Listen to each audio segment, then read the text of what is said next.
All right. Oh wait, I forgot this is on my channel. You do the intro this time.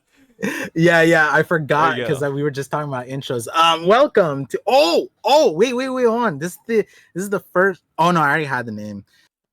Welcome to the Peripheral Vision, where Par goes feral with the vision, with Sai, primarily with on. Well, we're starting off with the Kagurabachi, which makes sense. I think after we recorded our last episode, I saw a bunch of other people post content on Kagurabachi, and I was like, damn, I'm too like I thought I was just posting whatever, but I guess like content's like so meta for me. I think like Jay posted something, Brago might have posted something. I think even Murphy started reading Kagurabachi, and I feel like I heard a few other people. So Kagurabachi is getting a lot of love, which is awesome. And I feel like the timing is crazy because if someone binge read like all the way to now, my God, the roller coaster is It's a trip. crazy. But It's a trip, dude. yeah, Kagurabachi is amazing. You can't undersell just how good it is. These last yeah. three chapters, I loved it. I love the mystery. So, we talked about pretty much everything leading up to like chapter 79 a while back. But now chapter 80, 81, and 82 are now out. And I guess we could start with like what's going on with that. But overall, I have seen Jay, like you said, Jay's reading it, Brago's reading it. They're not caught up yet, but they're getting close, I think. Yeah, which just by the way, there is another episode for people who don't who come in. Kagurabachi may not even know our original channels, but Kagurabachi, we're gonna cover the last three, and our last episode was kind of our raw takes. I was reading week to week. Sai was reading, but then he binge read the whole thing all like in 2 days. Awesome read. He was way more informed than I was because It was fresher. we are One Piece content creators primarily, and our focus is there primarily. So apologies if we mess up some names. We're still getting the hang of it because this is our now second time, at least for me, literally speaking to someone about Kagurabachi. Just prefacing that, but yeah, the last few chapters, 80, 81, 82, and they are all like in one bucket. And I will say it's like kind of amazing where we got to, because the entire time that we gave in between our first episode and now is literally like so many of our questions were answered. But then also like one of our biggest question marks, and I think I want to start there, was like, is the mess up their name, not the Hishaku, the good guy, their group, what's their name again? Kamunabi. The Kamunabi. Before this call, we didn't really have a good look at them. There was all reputation, inflation, organization created from a war, the start of the world. It was just this mystery group that, did they lie? Did they do this? And then they were puffing up their chest in an imminent attack. And you and I both believed that it was a little questionable. And so like we were like, do they got it? They're really lax and all that stuff. So after now reading the last three chapters, where are you at with the Kamunabi? Were we on the money previously? Instincts at least correct? Or were we shocked and surprised? And give me the lowdown on them and what happened, and reference whatever you want. I'm curious to know what you think. Funny enough, we talked about the Kamunabi being potentially incompetent, not heavy hitters, because I think we played around with the idea mainly because like so much is happening with these sword masters, with all these blades going around, the Rakuzai Taichi or something, right? The auction house, essentially, right? That I butchered the name there. They just felt very inept in a certain way. Like we didn't really feel their presence or power. But now that we have this chapter, these last couple of chapters, I do feel a little bit better about them. Mm-hmm. And it kind of goes back to what an idea we played with, right? We said, oh, maybe the reason why they don't really act in general is because they want to keep all their strongest fighters in-house to protect the main sword master, which turns out to be the case. They're all there just to protect that one guy, essentially, to protect their headquarters. And I do feel better about them because they really do seem organized, right? Like Operation Mouse, for example. I thought that was really smart. You know, like you said, we're One Piece content creators. It's kind of where we go. And I kind of wish people in the world of One Piece had Operation Mouse or Code Mouse. Because let's be real, right? Having random fodder Marines, for example, attack Luffy, fucking dumb. Doesn't make any sense. Like, why send Jonathan out there to fight Luffy? Jonathan has no hockey. He has those special Sea Prism bullets. You're sending him to fight Luffy? Like, I get it, right? He's draining like 0.001% of his stamina over time. That stacks up, but at the same time, you're losing Jonathan. Like, it's not worth it. So I really respected the Kamunabi for having that in there. Like, oh, like, we just shouldn't fight them. Like, we're just going to die. It's not going to matter. Let's just stay back. Like, I thought that was cool. I also like how they had, like, these multi-layered barriers. You know, they have, like, procedures. Like, oh, like, they're fighting up there. You know, they're not going to break through. We're going to hear the noise, but it's fine. Like, oh, like, that's the execution grounds where they all intruders just die. Like, I thought the Kamunabi felt really good. But at the same time, you are reminded that the Kamunabi are just humans at the end of the day because they're all susceptible to hostages. And I think that more so than the Kamunabi, I'm focused on the Hishaku. And I really love their showing here because they felt like a true organized villain organization. Like, everybody felt organized. I don't think there's a single thing I kind of walked away with and I felt bad about. Because it's like, yeah, the Hishaku, yeah, they're taking hostages. They know what to do. They have insider information. They have multiple moles, right? I think that like 50 tree seeds are in the building as it stands. And not just that, but they have like a genuine traitor, like not just like a hostage traitor, but like a genuine traitor in the ranks that we still don't know about yet. So I'm like, yeah, like I really enjoyed both sides. I do feel like the story is setting the Kamunabi up to get slapped though. Like, I can't imagine the Kamunabi winning. And the main reason I say that is because while the Kamunabi haven't shown everything yet, right? Only I think his name is Azami or Asami. Like, he's like the main fighter right now for the Kamunabi. Black hair, white, that one? Or the guy who's like currently beating pounding their asses in the execution grounds. Like, he's the only one fighting. We have like 10 other guys who haven't fought yet. Yeah. Of that same level, essentially. While he's like showing out really well, I think it's very telling that the Hishaku have not been shown at all. They have been shrouded. Like, even when we met those two losers, right? The two mercenary brothers who got one shot. I think it was really interesting that the Hishaku behind them, the Hishaku leading them, he was not shown. We saw his armor, and he was wearing like old school, Edo period samurai armor. We saw that, but we never saw his face. And even after that, when they're talking about Asami like fighting am I getting his name right? When we hear about Asami, let me see. I don't even think that's his name. Azami. It's Azami with a Z. While Azami's fighting, what's pretty interesting is that Azami took out the brothers in one blow, like no diff whatsoever. They just instantly died. But the thing is that while we go to Hakuri's perspective, and we hear like, oh yeah, like we can hear the fight up there. We can't see it. They can't break through, but we can hear it. It's like, no, you can hear Azami throwing multiple punches. Like, that fight is going on. So whoever is up there, whatever Hishaku is initially showing out, they are possibly Azami's level, which is insane. So I think the Hishaku are looking good. I think the Kamunabi also look good. I don't really have any like negative takeaways from either side here. Yeah, no, I think somehow, like, I think there's some tropes, like anime tropes, that stayed true. We'll get to one of them later on. It's not too relevant at the moment, but it is kind of relevant to like how the author made made it make sense, and in such a enjoyable way, because like it kind of like, we're like, okay, they have a barrier, but the story has to have a way for them through it. And it's like, okay, hostages make sense. And I think for me, like, you know, maybe I'm jaded as a reader, maybe I'm too hypercritical with some things.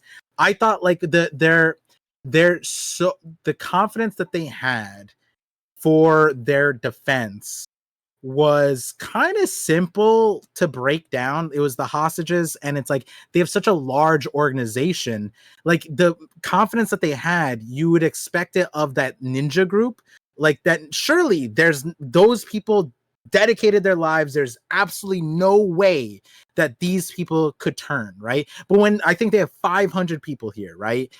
Like in that sense, it's like, okay, the hostages, whatever. But I like the way they did it because it's like these people, they painted out a really clear hierarchy of priority people who get tracked and whatever, by the guy who, like they have like observation hockey, or like omnipresence thing, which, just a side note, footnote there, I love the way, because like when we got introduced to that guy, we already knew kind of what he would be observing, and then very quickly it gives like the fourth, the Great Ninja War, that kind of vibe, from the fight, where they're observing everything on like a globe, and that's kind of what he's doing. But like we also had that through the owl, for example, that oh man, forgetting his name, but people, you know what I'm talking about, through that. Samura. But then also, yeah, Samura, my bad, I should not forget that name. You said owl, I was like, okay, it's like on the tip of my tongue. There we go. Yeah, still fresh here. Apologies again. And then another one very early on, the teleporter guy. He has to have the like sense where the person is to then teleport to them to a certain extent. And that was like a soft way to like, okay, wait, with magic you can like sense people and then like tell who they are. Then with the owl you can like pinpoint and like literally activation power spiking, whatever. Then you have this guy who can like track everybody's state of mind, and then once he realizes that there's a mole, he can like filter it, like, oh wait, no, I sense this now, I know what I'm looking for, I got it. And it's like the levels of how that progressed, this was also really dope, and I imagine that's going to continue. But going back, the people that were targeted, you know, not as priority focused, not super strong in the first place, they're getting diverted away from like a lot of the action, so they're in the peripherals anyways. So like that's where it's like, oh, like I thought the hostage, you know, the way they broke through the barrier or the way they infiltrated, it's kind of simple, but I like the way it got executed, so I'm not that mad at it. But yeah, as far as the Kamunabi, like the way it went down, it's like, okay, they got these fodder fighters. Oh, they have a plan to like have them located in certain places and then redivert them and have them on assistance and whatever. And then there's the strong group. The strong group, like, or stronger people get like taken out by, you know, the Hishaku, and from their strong people, they're like, oh man, this is actually a threat. But then the barrier's up and it's like, okay, this is not a threat. And then you go through that, and then the really strong Kamunabi guy, one of them shows up, and he's not the super strong guy, one shots them. It's like, oh, now I'm on this side. The Kamunabi's there. And then, like you said, then there's that other guy who they have like they have in the background. It's like, okay, but like, is he gonna be that strong that he is able to easily deal with this guy? Probably not. And then the author pivots to how they break down the barrier, how the threat isn't even that guy, because the main players are waiting for the barrier to break because they're going to explode them with trees. And then it's like, oh my God, I'm with the Hishaku now. Hostages? What the fuck? And then it's like, oh, they can't deal with all this. How many people have the seeds? And then the AI guy, I say AI, but like the big brother guy, he senses he starts like, oh no, I sense this now. And then it's like, okay, now I'm with this guy. And then they send the main people, and I'm with the Kamunabi again, and then I'm back. It's like the way they flip flopped, and then they when Hakuri, I love that guy. Yeah. Right, he's the Usopp, the weaker one. How did the author inside of it make him like he went from a liability within the Kamunabi thing? Everyone need to protect him, and then through the flip flop, we got his perspective because he was out cold.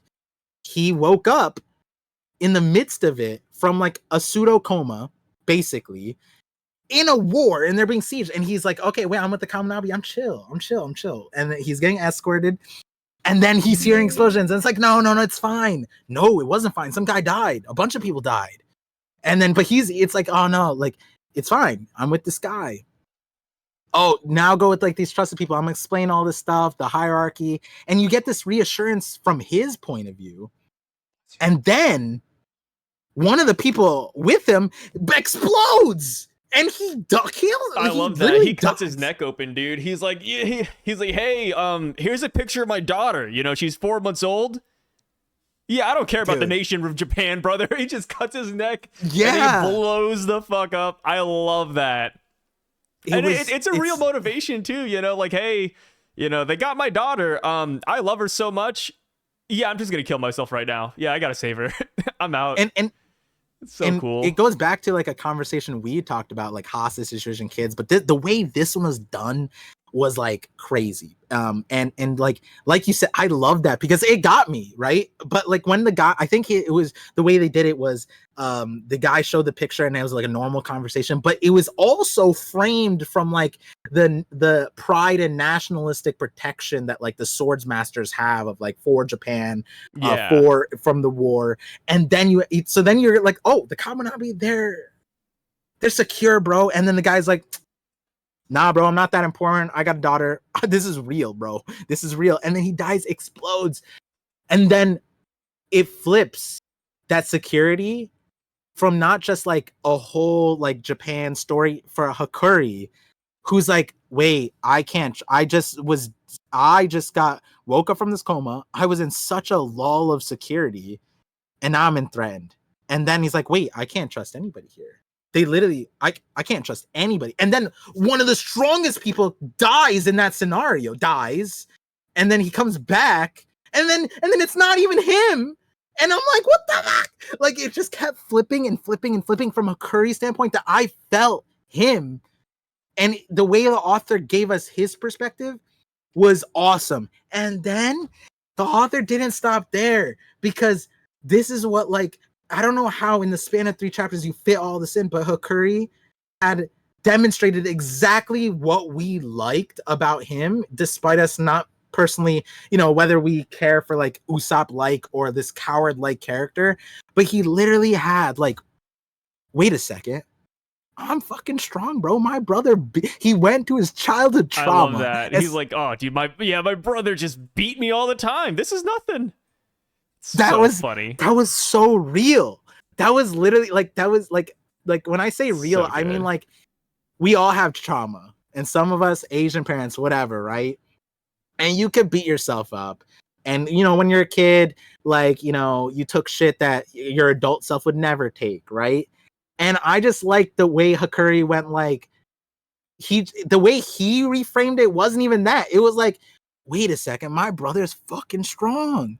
One of the strongest, and I survived. These guys are nothing to me. And then he blew them up, and I'm like, this is dope. That was I smiled so hard when I saw that, because when they threw in, I forgot the brother's name, but yeah, we both loved him when we were talking about the auction arc. You know, one of the best characters out there, man. I hope he comes back. He's still alive. And not spoilers, but like this current chapter added some stuff that I'm not saying is a possibility for him, but you know, going back to the whole Kamunabi perspective, I like that question. I like, especially because we're new to this series. The series is new in general. I still don't know the author's name. That's super disrespectful, but like, I'm learning about this author's writing ability, and I'm constantly amazed and constantly impressed, because it went from like to answer one of our biggest talking points in the first call where we talked about the entire series, and it was kind of like, this is what we're currently really concerned about, not concerned, but like focused on. And then right after, next 3 chapters gives us like literally everything and makes it so enjoyable. It's telegraphed, right? I feel like to think that it wouldn't end up where it is roughly right now, back then would be general, but it was so enjoyable, and the levels to it was crazy. And if I were to paint another picture, it's like the levels of like the Kamunabi thing, like we're only at the 4th level or something, and there's like 9 levels, and then the sword masters below. That's what I feel like the author's writings at. Like we just touched on, like we just hit the 4th level. I cannot wait for him to cook, because I think the next thing that I want to ask you is Samura, right? Like Mr. Samura, bro. What we were like, okay, he's epic. We believe that he's a character that's probably gonna die. This chapter puts a death flag on him bigger than anything else, because not just the power that we got fully disseminated in explanation, but also purpose, his plan, everything. But we were at a part with Mr. Samura of, is he good? Is he full traitor? Where is he? What's he at? What's his plan? Like why did he do this? Is he a silly goof? Is he being used? Or does he believe in this? And we got our answer for the most part in this chapter, and it tied to the power that like was already sick. And then the purpose, and this what about Samura? Where are you at now? What do you think about him as a character? What the author added? What do you have to say, son? Funny enough, I don't think our opinions of Samura changed at all. Like, this is kind of what we expected, right? We knew he was a good guy, but just for a different reason. And now, like with the latest chapter, we know he's even more of a good guy than before. Dude, he's so good. Because he was like, yeah, like I'm gonna kill all the sword masters, and it's like, okay, like that's interesting. Like I get it, right? Killing 6 people for the entire world, sure. But now we get the realization that he's not killing them. He's killing their swordsmanship of their like Shinuichi, I think is like the special blades. He's severing the contract, killing them, and then bringing them back to life with his ability, which I love, by the way, because Uruha, like, I felt like he was one of my favorite characters early on, and I was like, no, dude, they killed it. Like, I felt like they had to keep him alive, and especially they kept it really ambiguous, like, oh, like, you know, we got his body, it's back at the base, we don't know how he's gonna do. It's like, okay, he's gonna be alive. So I love the fact that, you know, they had that conversation off screen. You know, they kind of knew the plan. Samura's trying to take on like the Jesus role, right? He's trying to be the martyr here. He's like, only I have to die, right? I love that, because for me, what was really odd, and one thing that kind of rubbed me the wrong way, was initially it's like, okay, I get the fact that Samura wants to kill these 6 people to save the world. I get it, I do. But it felt bad because it's like, dude, these were his comrades though, right? Like Uruha, like he looked up to him. You know, they were friends. They fought in the war together. So that always rubbed me the wrong way, that Samura was just so easily willing to just kill every single one of them without so much of a conversation. But now knowing that he's not killing them, it's like, okay, this feels a lot better, right? In a way, he's kind of like saving them even. So I really like Samura, and, you know, he and Chihiro, all of them, they're working towards the same goal. And at this point, I would love to see the Chihiro Samura fight, which we're going to see next chapter. But yes, I'm also like, dude, if they just like sat down for like 5 minutes, I feel like they could come to some kind of middle ground. But, you know, I guess Samura's been thinking about this for a long time. He probably knows that this is the only way. You know, the Kamunabi probably wouldn't be on board with this idea for whatever reason. But yeah, I'm rooting for Samura, but, you know, obviously there are a lot of death flags here now, especially given his ability. Like, oh, he can kill you and just bring you back to life. Like, okay, that's broken. We need to stop it. I think the author is going to destroy him pretty soon. I don't think that Chihiro will kill him. Chihiro isn't really he is a killer. He is a killer. But not towards good or morally great characters like Samura. I feel like this would be almost crossing a line for Chihiro. Yes. Like, the people he killed in the past were overtly bad or evil, or, you know, they had bad intentions.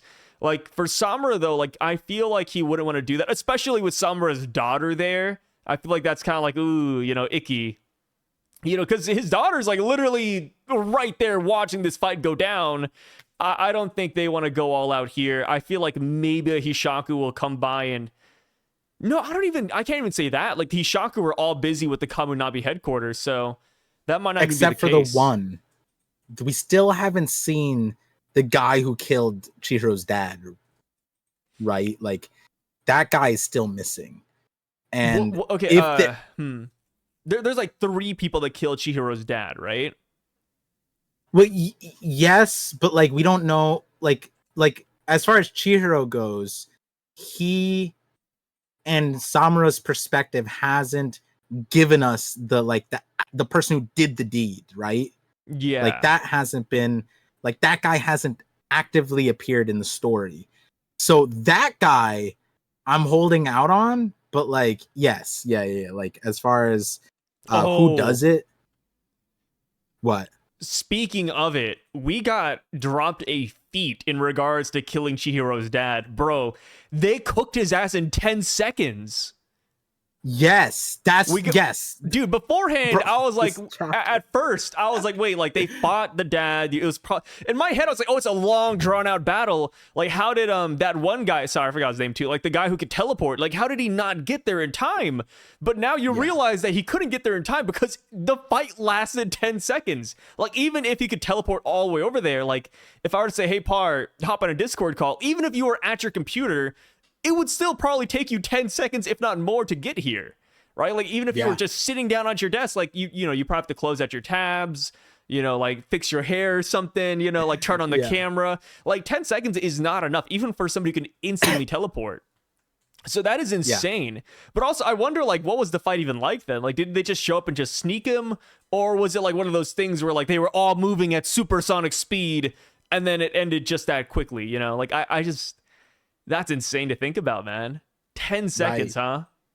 Yeah, which that just like reminded me like of how much happened in such a short amount of time. Like to get a detail like that, right? Like we don't even know who really did it, but we have the feats and the build up, and it's crazy. How did he do it? It's like a mystery, a murder mystery, like you just said. Like, what is his power? And given where Samura's at, and that's where like essentially earlier I mentioned the author still I'm not gonna say a victim of anime tropes, but like when we got Urahara back to life, I'm like he couldn't resist because we both locked in on that character. If there was a character that we could have kept, it would be him, and we're kind of sad that he left, and we're like maybe the author brings him back.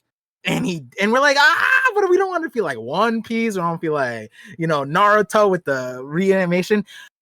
But this way not only made sense, but like it checked. Like you said, we weren't wrong on Samura, but like I don't think like this exact purpose we couldn't have come out with.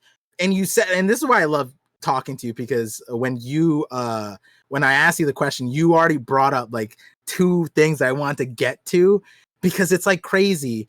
You know, the Chihiro and Samura, like if they had a conversation, it'd be interesting. But I think like if we play that out when we had our last conversation, if he's a good guy, surely he could just tell Chihiro. Like, why wouldn't he be able to do that? So maybe he's not, whatever. But now we know he's a good guy. For sure, like one of the goodest guys, one of the goodest guy, like that could be, to the point where he developed another anime trope of what I like. This is a death flag power. This shit should not breathe more than like 3 chapters. He's like hitting Gojo levels of this man needs to die, or this series has a new main character.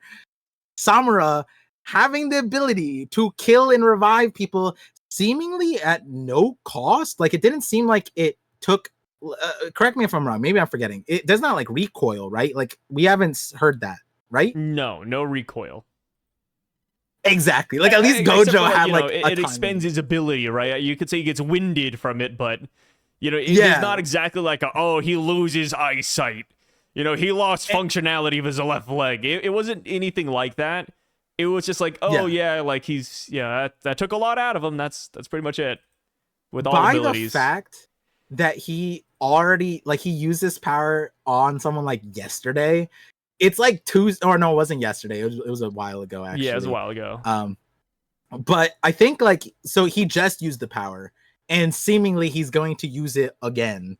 It seems like he's never mentioned like I only got 2 in the bag. Like it's not like a cooldown. There's no there's no sweat. There's no vein. That's One Piece coded. We kind of measure like stress by sweat and veins sometimes.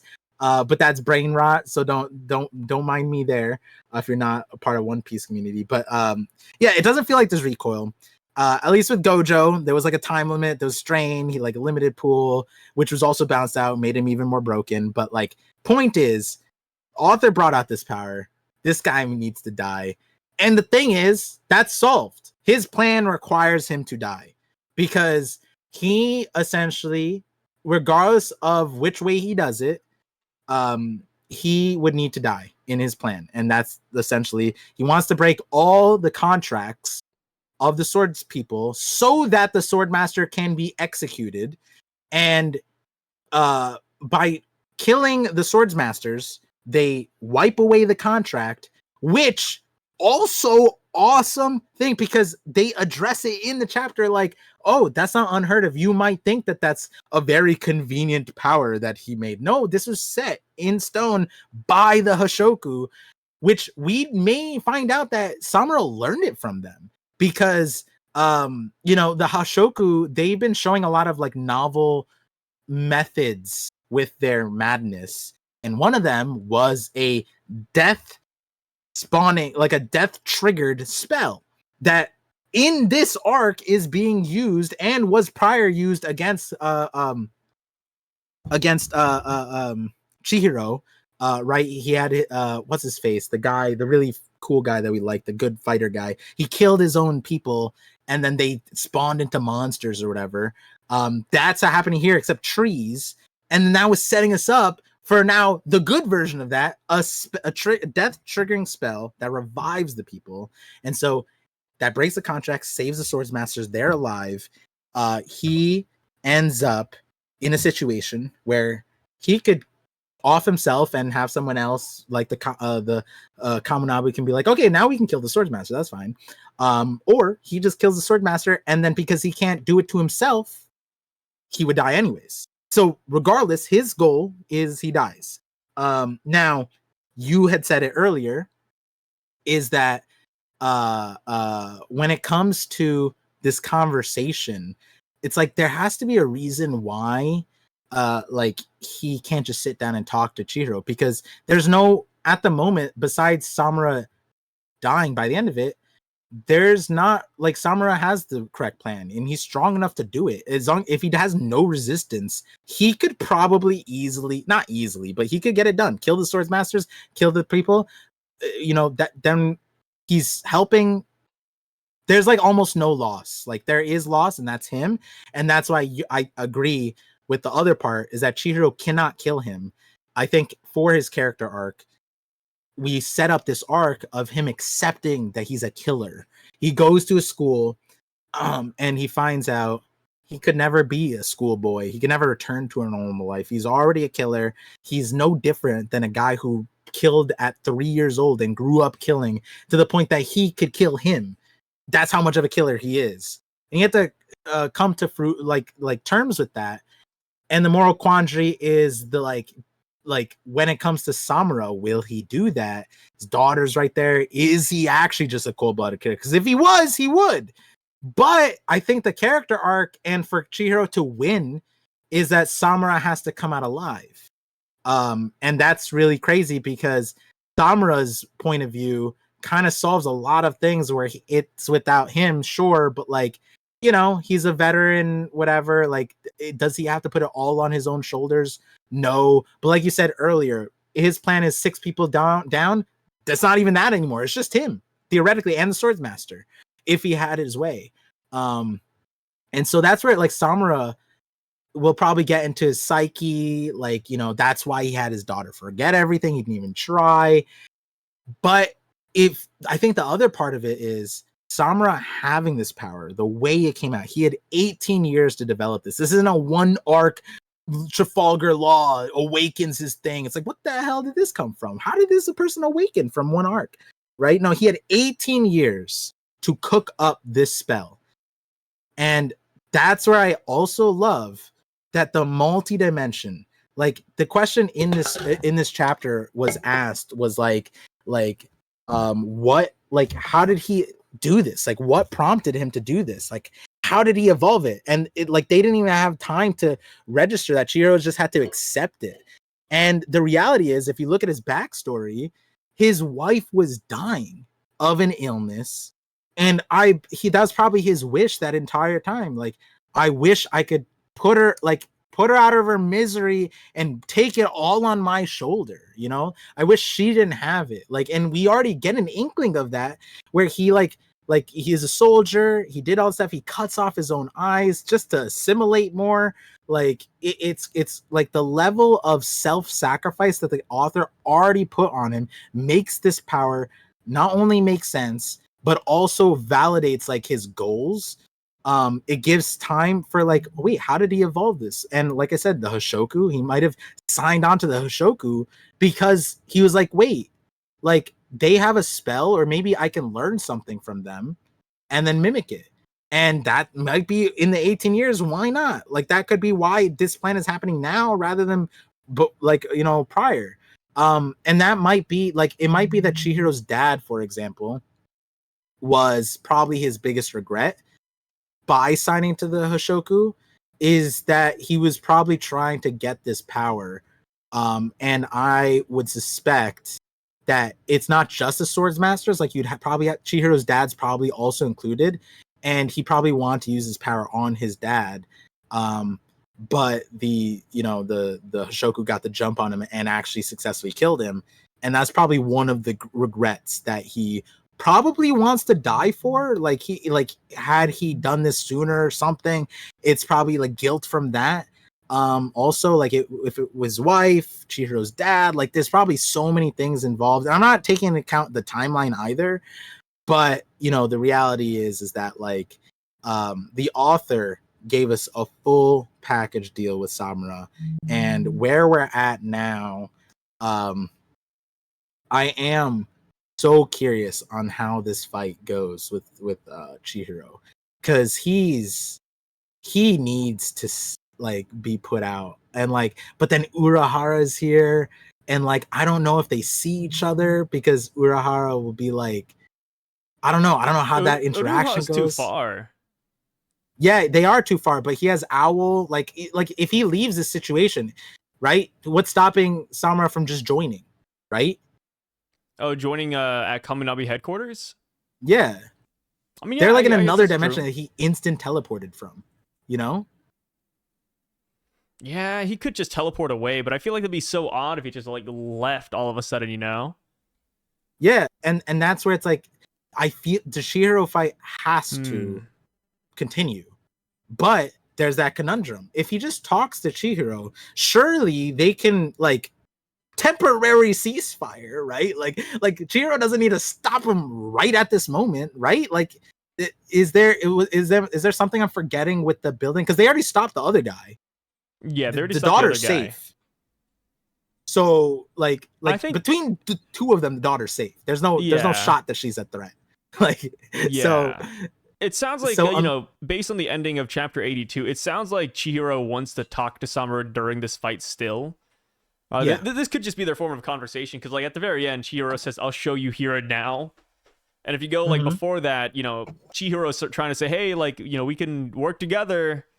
We can find another way." And then Samura says impossible. So it looks like Chihiro's just continuing that convo. So they will try to find some sort of middle ground. Maybe, you know, maybe you're right. Maybe Samura does leave. He goes to Kamunabi headquarters. But I'm going to be honest, man. If he goes there, he's dead. I do not see a world where Samura lives for more than 10 chapters. I think he's cooked. I think the Hishaku are going to kill him. You know, he's a liability. You know, they wanted him because, you know, he's kind of like this gray card, but, you know, I feel like they're going to get rid of him now because they want the Sword Master and he wants to kill the Sword Master. So they're at an impasse. What's funny too, I'm looking at the fight right now. I love how Samura throws Chihiro in a room and then just says impossible and closes the door on him. Yeah, I was like, what the fuck? I'm like, what's happening here? Did he put him in timeout? But no, he closed the door so that they could both prep their like ultimate attacks essentially. That shit's so funny. Dude. I was actually aura. confused. It's funny you brought that up because I couldn't follow that. I was like, wait, did I was like, wait, no, this is mid-page. I can't have missed a page. Like, he literally just went from Samura to behind a door, and then he's just like casually in a beautiful room. And I'm like, huh?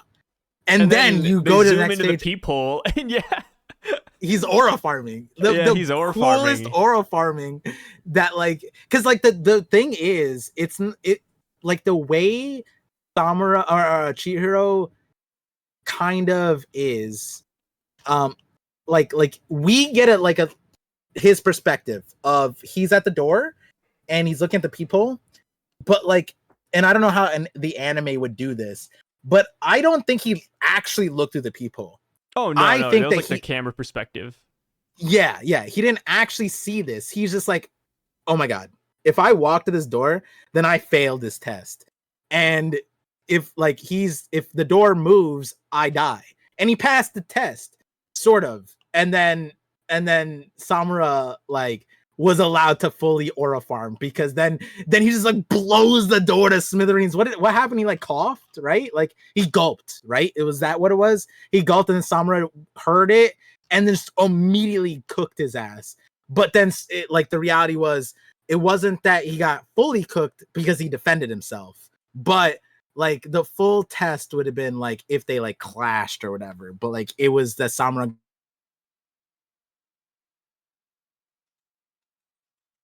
super awesome. And yeah, that's where it's like you were saying it too, like he has his power, he's gonna die, he goes to Kamunabi, insta death easily. Like the only way he leaves this alive is Chihiro has kind of the also anime trope thing is that we've been through this series where Chihiro has gone from like 0 to God in like the span of the series, which I think, but he's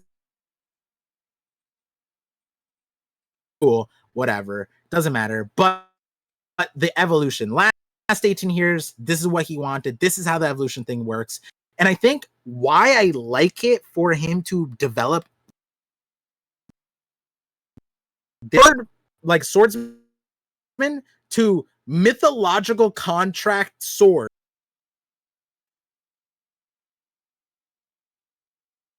And he's from the lineage that made the sword.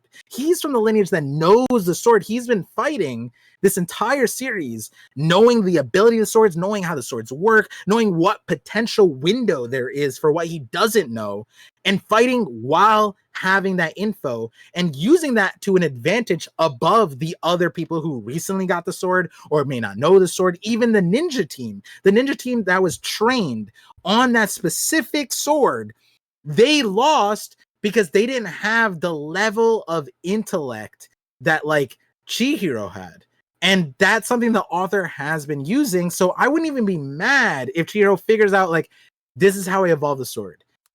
This is the XYZ requirements. I don't want it to be that painted out, obviously.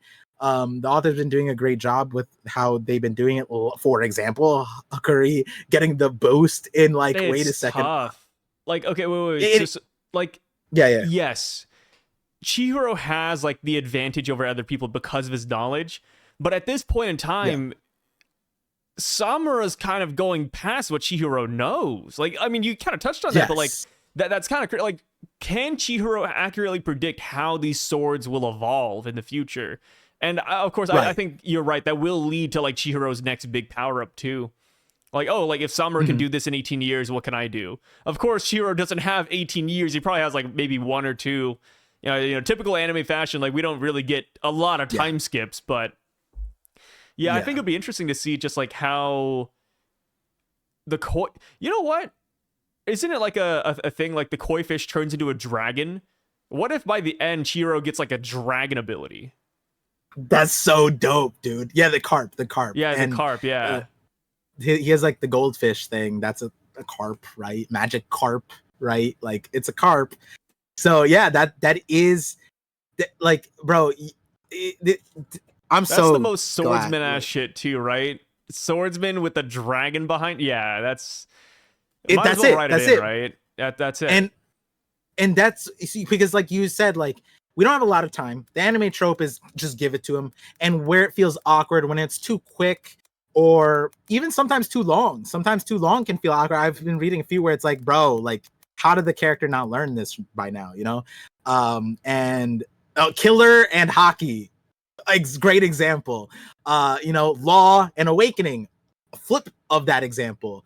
You know, but as far as this goes with Chihiro, I think that there is a world where he like, I don't think it's likely, clarifying, that it happens against Samura, because I think that Samura, even without that power, is like on a level that this is child play for him essentially, and in order to survive, Chihiro is using 100%, but like Samura won't use probably like 30 or 40% against Chihiro, even when it gets to the max level fight. And that could be my bias. I could be completely wrong on that part, but I would think that by the next fight, Chihiro figures it out and has it.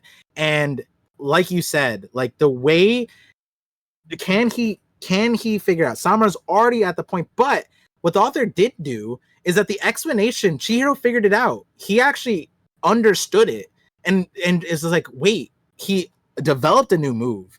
This is how it worked. I saw it once. I figured it out to a T, and I have to accept that in the 18 years, he did something that's unfathomable. Not even like he doesn't know magic like that. He's learning like the world of magic through the series and what's possible. He doesn't have Hakuri's standpoint of the death triggering whatever, but he did go back. You know what I mean? Like he did go back to like when again, I forgot the guy's name, the guy who we thought would die and crashed out and was super sad, whatever. He did it, and the reason why, and this is another super meta thing, is that when you think of, let's say that Chihiro went into this fight against Samura knowing that the swords could evolve to that extent, and so basically a Chihiro after this Samura fight, but let's run it back, he's facing Samura, right? And the way you'd figure out this is where his power went is if you knew his backstory. And that's where it's super anime coded, because that's what we got from Chihiro with Samura. He got to learn Samura, this like, he just essentially died by his hand, right? Earlier in the series. He literally got killed by him. And he got trained by him.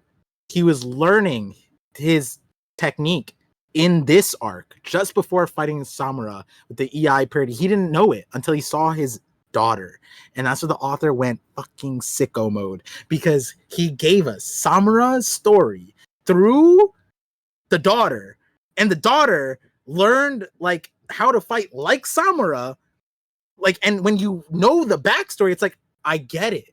And if Chihiro knew that side of Samura and knew that backstory, he would have understood Samura to the point where he could have maybe really understood, because he's caught on the back foot. He's like realizing, wait, Samura's killing the swords masters? How do I wrap my head around this? The guy that trained me was my dad's like best friend, essentially. The guy who blinded himself for the evil, he's killing his friends. That's so unfathomable, right? But then if he learned his backstory, he would be where we're at, right? Where we're like, he's not a bad guy, but he's on a train where it's like, he either has to be really, really good, like in like a scheming way, or good-hearted. And then he would have been able to, okay, wait, hold on. The moment Phoenix comes out, he's like, oh shit, he made a revival power. That's what this does. And he could predict that's those powers. And so that's what I was saying is super meta. You were saying, how does he fight future opponents if they have a gray area of evolution? And that's where the author has the perfect input of how does someone evolve over time or through a fight? What are they thinking about? And he did that. I can't keep doing this. What's the white-haired guy that we liked from the Shoku that was also a quick learner? What was that guy's name? Oh my god. Ever since he lost, that just like eliminated his name from my head. Yeah. Ever since he lost, it's like I don't need to care. It's like who is this guy? I don't know, dude. I'll look it up. Yeah. So he in the fight, Chihiro did exactly what I said to that guy, because he where that guy entered the hotel. What was the name? Hirohiko. Oh, yes. Wait, hold on. Was I Hakuri Hirohiko? He entered the hotel that Samura and Chihiro are currently at, and he's facing the Yakuza, essentially. And this guy is like, oh, I'm the number one. No one messes with us. And he no-diffs them, insta-diffs them, kills them instantly, right? And it's like, wow, these people are swordsmen. Like, and he just clocked their ass, and he's new to this. He doesn't even have a special sword right now, or he can't use it. And then Chihiro, when he gets to that fight, and he's like almost first clash, he sees the thing with his blacksmith eyes, and he goes, oh my god, this guy doesn't fight orthodox. Why? Because he was never trained. He was killing since he was 3. So this guy is just using his insane reflexes. And so if he's using his insane reflexes, not only do I have to finish this fight fast in the next clash, otherwise this guy's going to get on top of me and learn and look at how this guy's adapting, because that's how he grew up. He literally detective Sherlock Holmes, his backstory from their previous encounters and what the guy divulged to him, and use that to finish the fight and benefit himself and train himself and what he was required of him at the time. And so the author has that happen with him in different ways.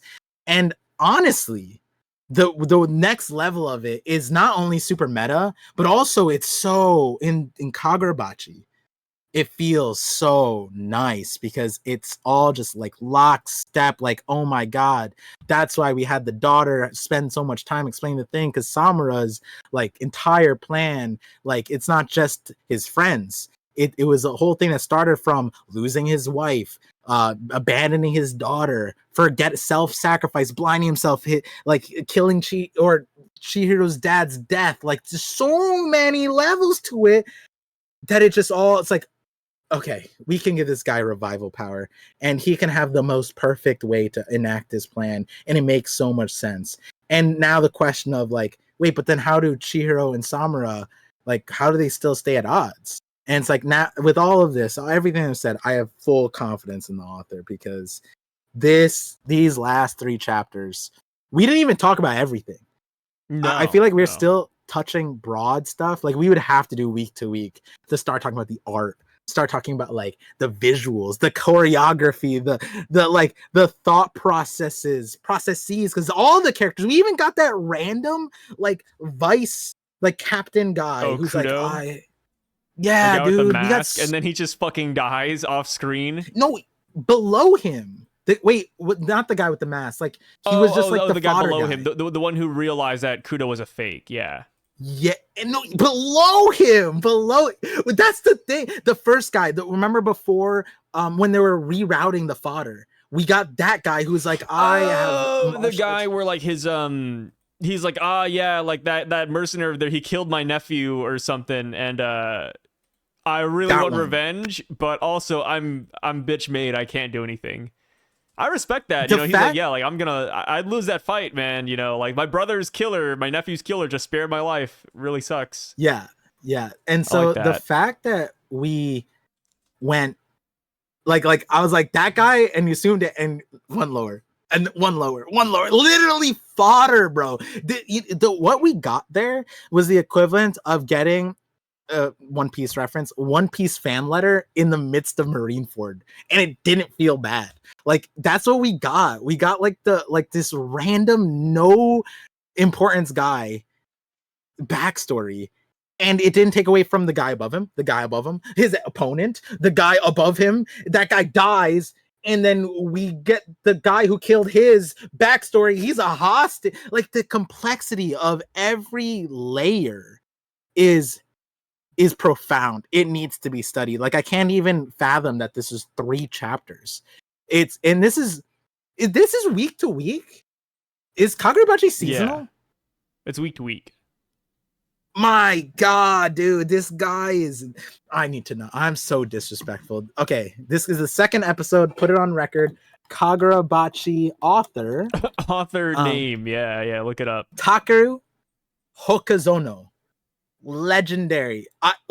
Listen, I am so much of a fan of this guy. To me, right now, it's like, and I'm not caught up with Vinland Saga, but like the anime and the writing and what the author has done with that already, I almost don't care if the mess of the manga, when I read it and it's flubbed and messed up.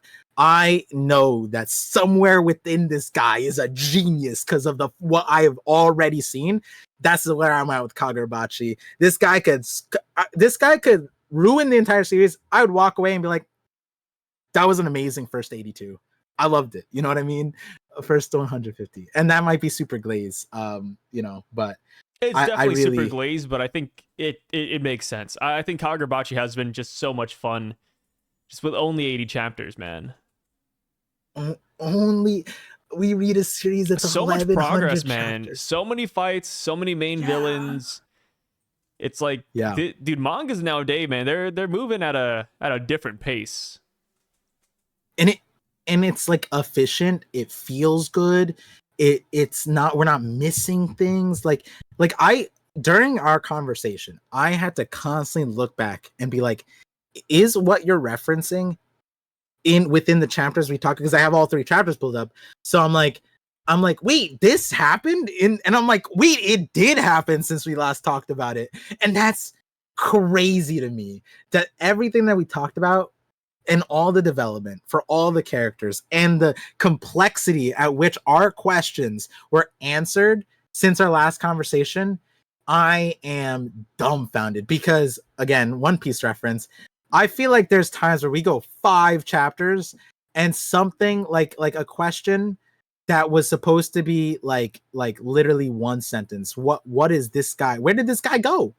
Why did this get cliffhangered? You know what I mean? Like some things 100% do get dragged on. And I feel like things get dragged on here, but also not like that, because like it just gets answered anyways too. So like there was something that in chapter 80 maybe got dragged on for 2 chapters and it was super simple, but then it made sense why it got dragged on, right? Like the Samura Chihiro fight, I think would be our last thing if we have time right now. Do we have time for one? The last thing I want to touch on, which was also another major thing that I think is like going to be a tone setting thing, because I think we are both kind of like, I wonder what the author's ceiling is, because when we first did this, it was the chapter where there was like a Gear 5 like level of power. Bless you. Was that sneeze? Oh yeah, it was my bad. Thank you. Bless you. Like a Gear 5 level, imagination, Toon Force level of like, not just like we go from A to like a different language alpha, like A to Z level of distance of like Hirohiko goes like knows one ability and then uses the second one, and the second one's able to like manipulate anything that he fully like has passionate about, and like they're like, oh, he could do inanimate objects, but he doesn't know this hotel, he doesn't know this thing. And then they were like, wait, he knows corpses, so he can move all the dead bodies. And like that level of power craze was so interesting, because in our last conversation we acknowledged it's like we have that, but we don't, there's magic, we don't know anything really about magic. That's where Hakuri is. Hakuri is like Hakuri, sorry, I don't know which way the pronunciation is, but his power is built and was given to us as a side note, but it's also like the underlaying of the story when it comes to Samura's daughters forget, like how she forgot the stuff, how Samura forgot the stuff, like that's magic. The teleporting is magic. The storehouse is magic. The swords have magic. The stone is magic. But we're just focused on the swords right now. And we're like, where is the ceiling for this power system? Do we touch all that? Do we get to that? How long is the series? And we had like a long expectation for the series, which I feel like is surprising, but it's also something I want so bad that I will believe it because this series is so awesome. But now that we also got Samura's level, the 18-year evolution of like one of the strongest fighters, his power and where it's at, I feel like the way the author did it, and I think I said this last time, is he's using Samura as a new benchmark of characters that were mystery and above, of as far as like either rank or prestige or even just aura. And I say aura because there might be a character that isn't that old or doesn't have that timeline but is still stronger than Samura.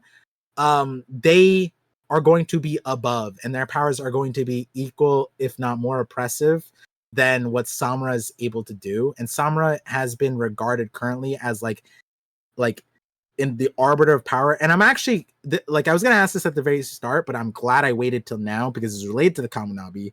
And I just want to ask you this before I ask like the bigger question, which is, power related. But do you feel that Samura, we saw the Kamunabi's heads and we were confused at what power they're at, but now we know like they are insanely strong.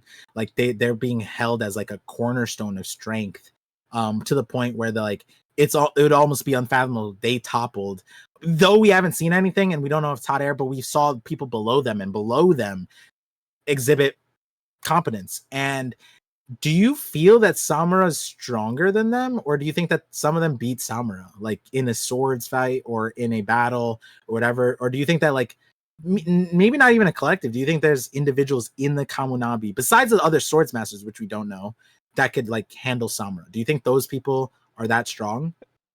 It's tough. We don't even know most of their names, dude. Yeah, I think we know like 2 names and that's it. So it's really tough to say. Personally, I would love it if Samura is somewhere in the upper 5. Maybe even upper 3. I just don't want Samura to be like the pinnacle of power, even within like the other swords masters, right?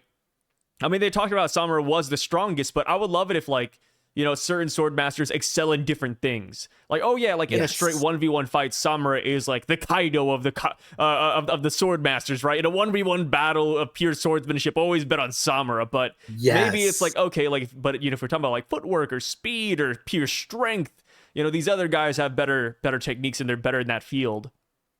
So I think it's always interesting thinking about like where characters scale to other ones. If you told me that Samura is the best swordsman in the series, I would love that. But I would also love it if you said, oh, but he loses to X, Y, or Z, or like it's rock, paper, scissors, and he's the scissors, but there's a rock out there that, even Samura can't really deal with. Because I think that gives good room for Chihiro to grow past it without like disrespecting Samura even, or, other characters beating Samura, but it's not like disrespectful to Samura. I think that would be great. But in terms of just Kamunabi, because that's what you talked about, I honestly have no clue. I just do not. We just don't know much about. Like, even though we're at Kamunabi headquarters, they haven't really shown anything yet with some of them. Like what? Yeah. Azami is cool. Azami the executioner, right? The youngest lieutenant or whatever. He's awesome. I love Azami. Ever since we saw him back in the first arc, I think I'm a big fan of his.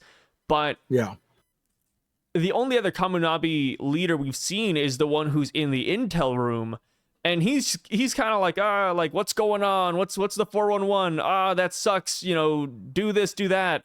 But the other like 5 or 7 bozos, like we haven't seen them. Like, where are they? What are they doing? Yeah. And one of them's a traitor too. Like, we don't know who it is. Honestly, it could be Azami for all we know. I honestly, like, if I had to put money on a traitor, I would go with Azami right now, just because that's who we know of, and he's like, the execution. He's like the guy you meet in the front door. Like, yeah, it could be him. He could just be stalling. And then when we saw the other guy with the sideburns walking into the intel room, I thought it was gonna be him.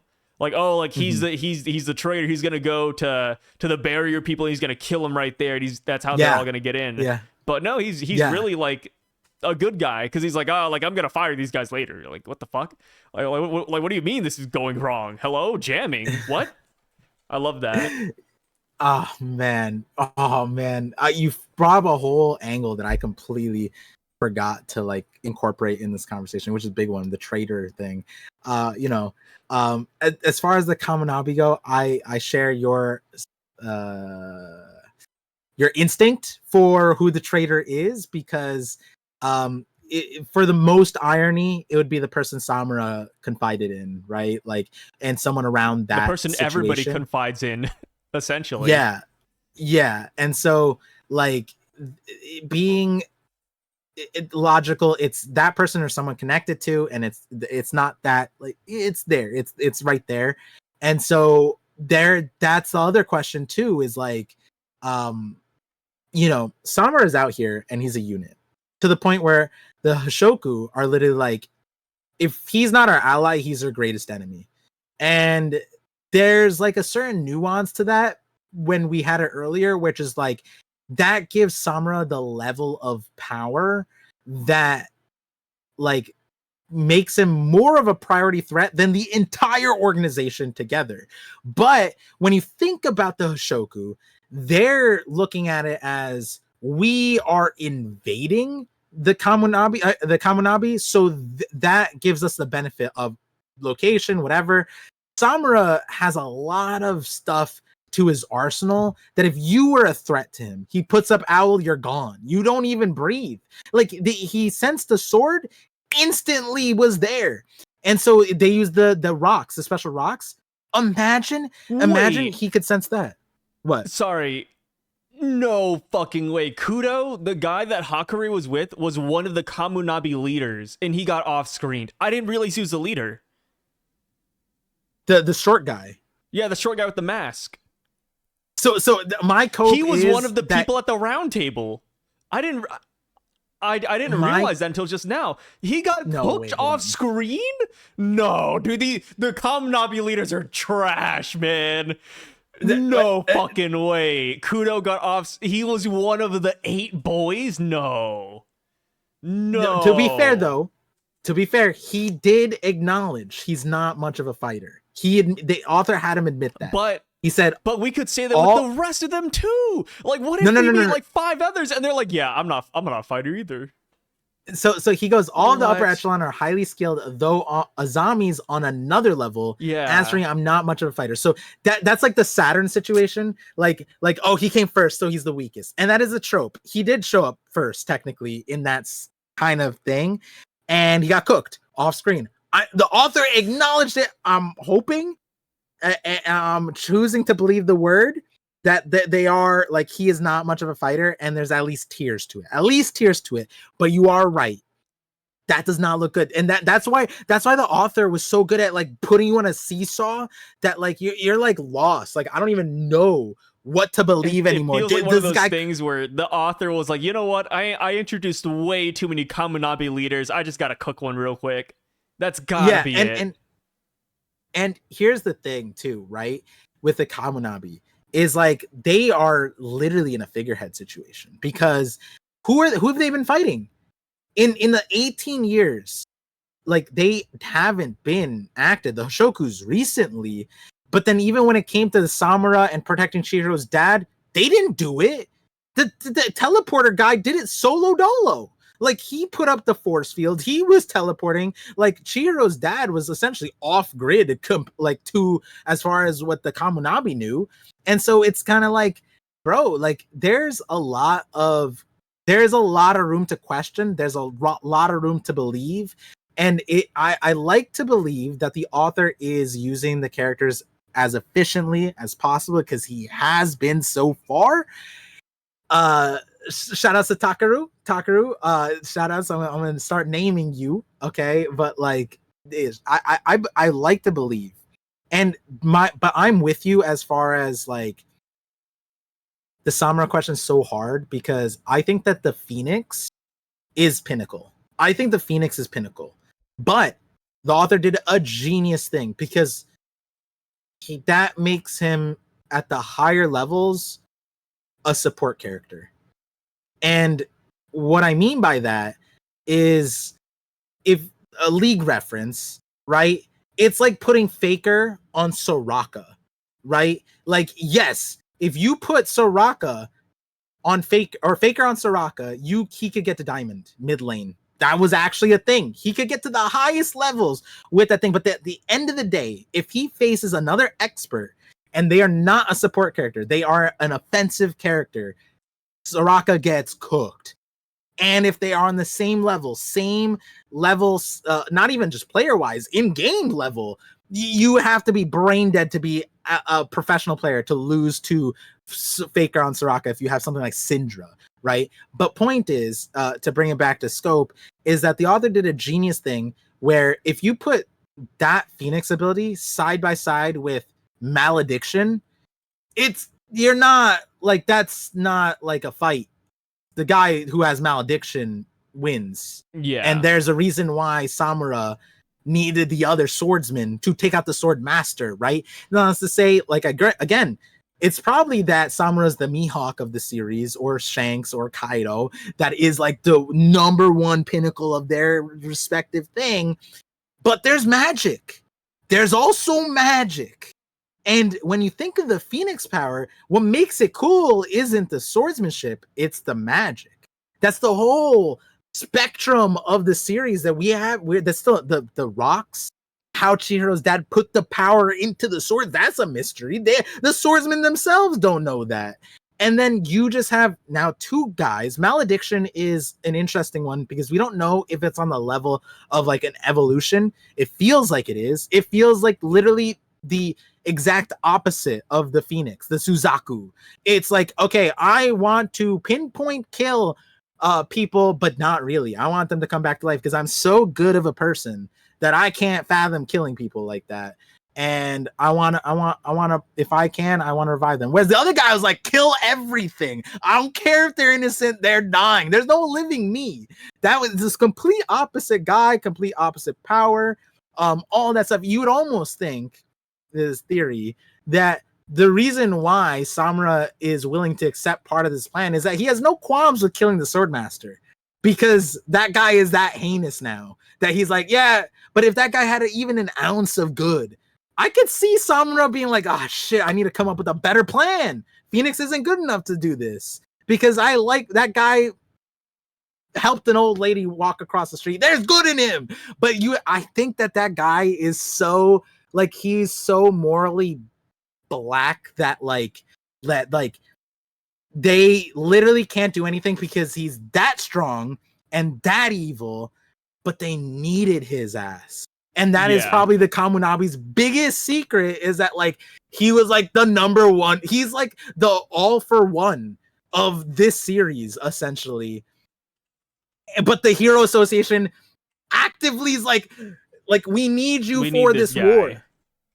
And if you were to put My Hero in the same scope and Japan was waging a war against like the rest of the world, I think Japan would fold and be like, yeah, you know what? All for one, we're going to work with you. We're not going to be proud of it. We're going to work. That's where I feel like I'm at with the villain, which is just a testament to how the powers, the characters, the arcs, the everything is like, I have this theory based off of the character that Samura is in. That's it.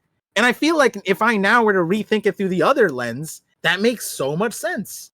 And it's just so awesome. And you know, I'm glad we went this path. And I think a good way to like close off a lot of the conversation would be like, you know, like he has defensive powers, and we know Malediction, and we know Suzaku, and we have an inkling that, you know, Samura is probably pinnacle of power, but he went defensive, and he's peaked in swordsmanship and not like the other realms, right? So there's a world where there's other characters that are stronger than him, but it's not in swordsmanship, it's through like insane hacks, right? And one, that's exciting, but two, Do you have any like ideas? I know we talked about the Chihiro one, which that one I love, the carp to dragon evolution. Do you have like any feelings, any vibes? Because just throwing this also in there, it's not just the Kamunabi. Hishaku definitely have people on Samura's level, probably on all the spectrums. And like, I can't wait for that. And it's like, I feel like after reading this chapter, one of the things that like, I remember I was reading this, like there was, like we were friends there or whatever, and we were just chilling. So I was like, new chapter, and read it. And they're literally like, what are you smiling at? And I remember just sitting at the end of the chapter and just like, KAGURABACHI. I was like, you don't understand. Not enough people read this. And like, I want to like sign on to a theory channel right now. Not me. I want to watch someone like theorize about the powers. If there's no basis for it. It's just like, this sky's the limit. I feel like they're so cool. Like when you said Chihiro's dragon thing, and it was like, no offense, but it was like a general, like, the Kaido thing, carved a dragon, right? But that was like, oh, wait a second. He just did like that. Because he did the 1,000 carp thing, like, right? Like he had the carp, and then he's like, wait, what if I have the carp like swim over? And then wait, what if I like have a lot of like them or whatever or something like that? And then it's like, what if I do have a lot of them, but I am the carp? And then he like turns into a dragon. I don't fucking know, dude. But like now that we have Suzaku Phoenix, and then it's like Phoenix Dragon, like I see it. I see turtle. I see tiger. Like I'm seeing these things. Like I'm seeing monk. Like I'm seeing like the zodiac sign monsters. I'm seeing so many cool options. Where do you like? Obviously, not holding you to the thing. I'm not gonna be like, oh, sorry, you were wrong about the powers. But like, what's your instinct telling you? Say. What is my instinct telling me for the Hishaku? Hishaku, Kamunabi, something that you want to see, something you expect, like Chihiro, like what you saw for Chihiro. Do you see anything like that for other characters in between? Do we know enough? Does the rock change it from the sword? Does it make it more like abusable? Like just so many different questions, honestly. But power related, what are your thoughts? Future sense. Power related. Yeah, I think it'd be cool Hishaku. If this is like out the wall, but like I think it'd be really cool if the swords came to life to an extent. Bleach had like a filler arc like this where all of the swords took on like a physical manifestation, and they were like living and breathing, and they had their own personalities, and they exhibited all the powers that the swords had. I think it'd be really cool if we got like Cloud Gouger, but as a real person. Because we're not going to see Cloud Gouger for a long time. I mean, that sword broke. I mean, are we fixing it, or what's happening with it? It would be cool if, like, it became real. I don't think that's going to happen, by the way. There's nothing in the series that hinted at that. But we do know that... That's what's fun about this conversation, though. Yeah, but like, going. For the Seitei War, I mean, we don't know much about, like, the country that was attacking Japan. You know, so who's to say that maybe that was like part of their fighting force? That's why they were so strong. They utilized that stone. They brought to life like golems or something. And of course, Chihiro's dad, Rokuhira, he's the one who like kind of took that and brought it to our side in the form of a sword, because we can utilize that, right? We can control that. Whereas like Raw and in the wilderness, maybe like, that's its own living force, and we can't do anything about it. I don't know. Like it's hard to talk about powers and saying where it's going to go. I think it'd also be to cool throw if, one more thing that we I feel like I always forget in the auction house, that like dragon girl, right? Like she was a dragon type thing, or dragon blood or some shit like that. Yeah, like there's that angle too, where there's like races off of this power. And they were talking about how the other girl, the one that was in the auction house, you mean? Yeah, the cage. The cage. My bad. I thought you were talking about like Hiyuki, which is the girl who has like the flame bone sword that was just as powerful as like an enchanted blade, and that's just like out of nowhere. That's like magic, right? So it's like like there's a lot of ways this can go. And I think it's cool because like they didn't really set like a limit to like what can and can't exist yet. So we can kind of just speculate all day long, but I think it'd be really cool if there's a member of the Hishaku, maybe just like the leader. This seems like an evil villain leader kind of power, but maybe they can absorb the swords for themselves and they can take in all the powers from every blade. Because they do want to collect the swords, and you know, like, that's a trope, right? Like, we could get the villain coming in and they're like, oh, it's mine now, and then he destroys the blade and he takes all of it in. Like, that's been done many times in anime. So if there's a Hishaku member that can do that, like the main one, Yura even, I'd be down. Yeah.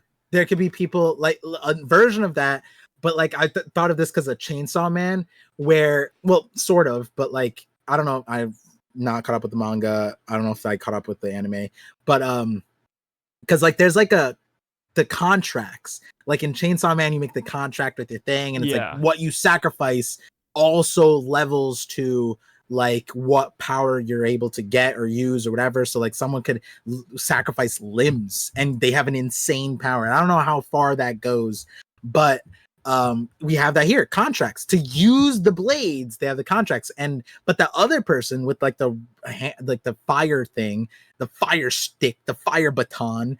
I don't know what that thing was. I forget. But there's no contract there. But like you said, equally strong. So there could be people that like don't have a contract, and they could be stronger because, like, just dominated it, or they understand it, or, like, you know, that might be what that island had, was like you said, like, they could absorb it, and that was like they made golems, or like they, you know, only let the stone take over or something like that, which forced the malediction level power, right? Like, there's so many ways that could go down that it's like, oh my goodness, coming alive, like the swords coming alive. Every idea tickled my brain, honestly. Because, like, now I'm thinking, like, earlier we were talking about, like, in the last call, how long the series you think will go. And I think we both had, like, decently, this would be, like, one of the longer, newer series. Like, this isn't ending soon. I hope. Think. I mean, it's like something I personally hope for, but I don't wish it on the author necessarily. Yeah. Because, you know, like, please do seasons if you have to. Yeah, having a long series can be very tolling on an author. Like, it's a blessing and it's a curse. It's a blessing because, like, you know, they're successful. People love their series. You know, Kagurabachi's doing great. It's gonna get an anime soon. That's amazing. But at the same time, like, you don't want it to eventually be like one of those things where he loved it at first, but now he's just kind of doing it out of obligation, or he's dying because of it. You know, he doesn't know when to quit anymore. Like, that would just get a little depressing. But I love it. Right. I hope it goes on for like 400 chapters even. How old is the author, actually? I guess that can put that in perspective. I'm trying to see how age. Oh, he's 24 years. Okay, never mind. He's 24. He's got a lot of time, actually. Never mind. You don't know these days. The animators dropping at like 20, bro. Like, we're at a different level. Okay, 24 is not bad. He could go on for like another 10, 15 years, and then he can call it quits. Yeah, or just ask Oda, like, put me on whatever keeps you alive despite your terrible health situation. I honestly wake up sometimes a little tired, and I look at myself like, dude, I don't have crippling diabetes, high blood pressure, missing like teeth. Oda, like, man, on the verge of death, brother. Like, he's talking about like going to the hospital often. He's got to take breaks for his eye, his heart. He's got diabetes, like you said.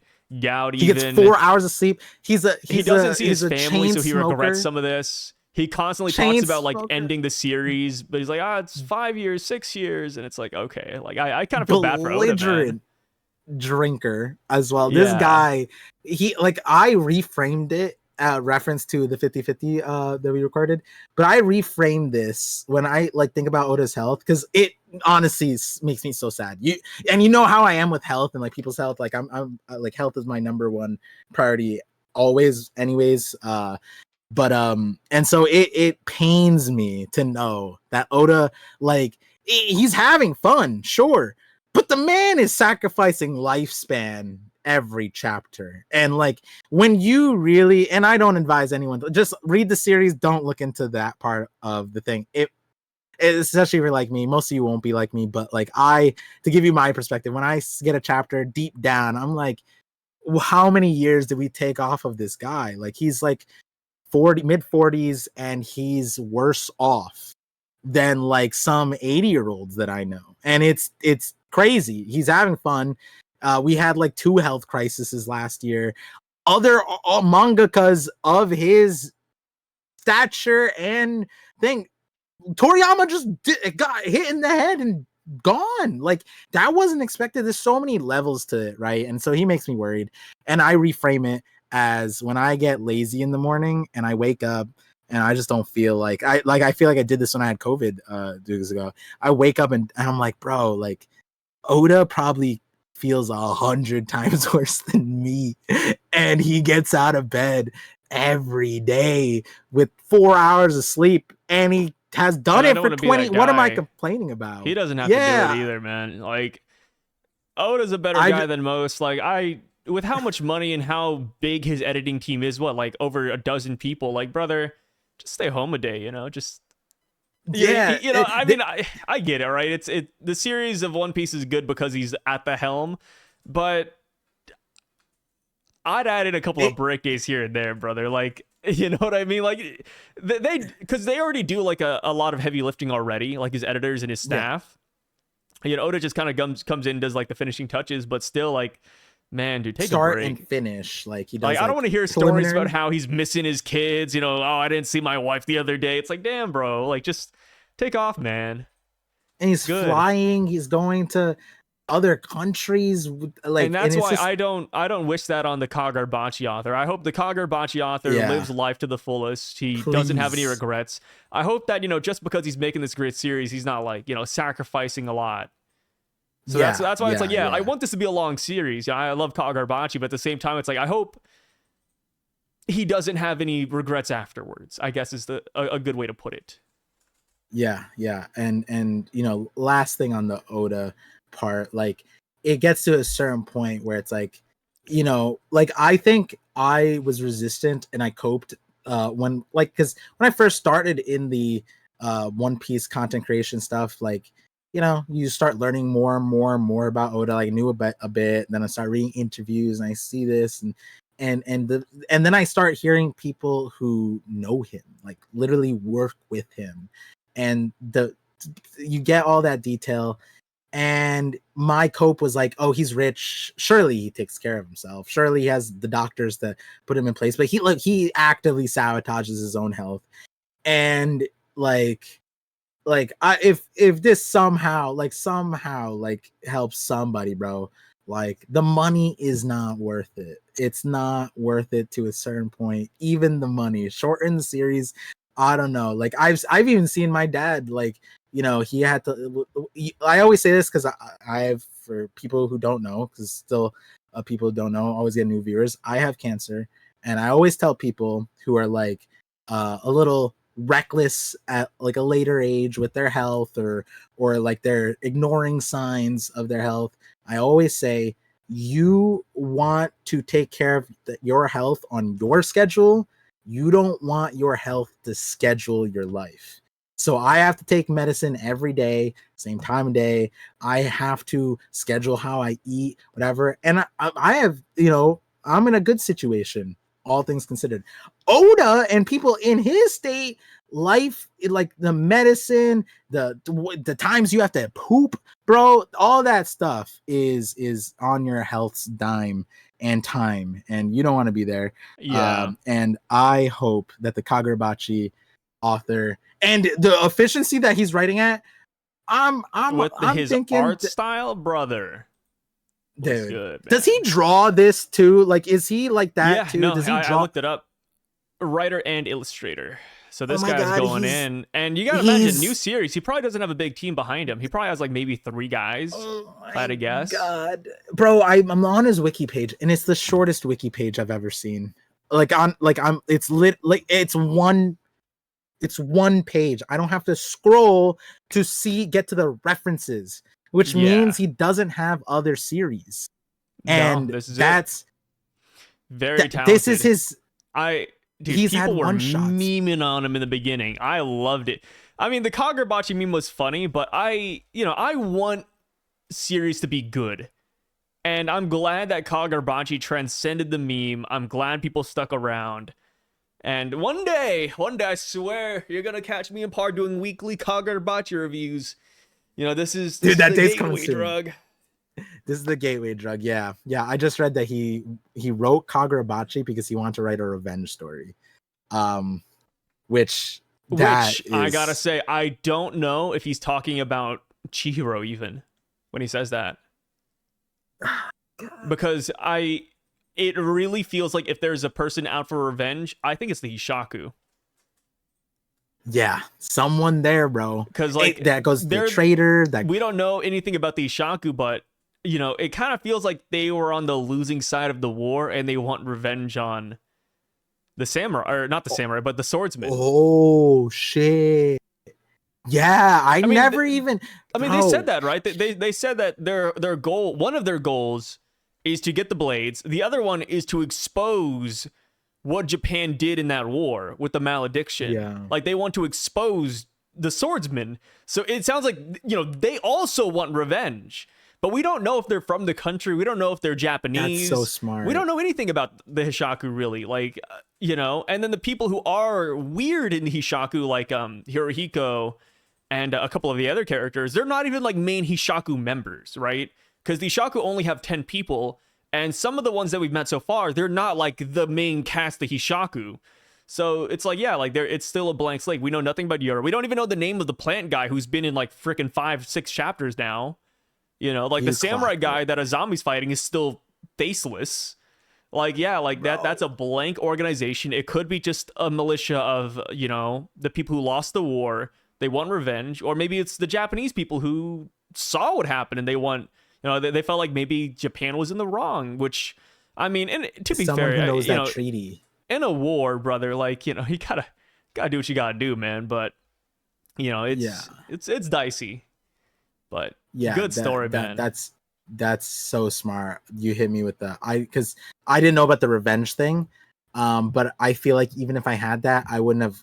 I've been so wrapped up in what's happening in the current chapters and all the things that we talked about in the last episode. You know, it'll take a while for us to get to weekly. It'll take a while for us to get to a part where we remember the character names. So I appreciate everybody for like tolerating that, coming in. Honestly, recommend this one. Like I said this on my One Piece stream. I don't recommend One Piece to people. I will peddle Kagurabachi. This is a startup. I agree. And I will put my reputation for you to blame for your recommendation to other people. Push this Kagurabachi to the point where like this can be like a regular conversation, because, and I'm sure it will 100% will. And I would be angry at the world if this goes the way of some series that I know that should have gotten more. But in 2025, ain't no way this goes under the radar. Especially if they make that Kagurabachi anime and it's well animated, dude, it's over. Yeah, like that's the thing. Like over. I love One Piece. It's still like the bread and butter, right? But it's like One Piece I wouldn't say it takes a while to get good, but current day, the pacing of One Piece, like old One Piece, it is very old in that sense. Kagurabachi gets straight to it. We've already tackled many arcs. We've taken down many opponents. I think it is like it's just like old gen versus new gen. And plus Kagurabachi only has 80 chapters right now, so it's a lot more feasible for somebody to read that and catch up. Yeah. So that is why I think I would recommend Kagurabachi over a lot of other series that are ongoing right now. Yeah. I mean, even in comparison to like Sakamoto Days or like Dandadan, right? Like Kagurabachi is just more easily digestible. Yeah, I mean that is exact. I mean, I caught up.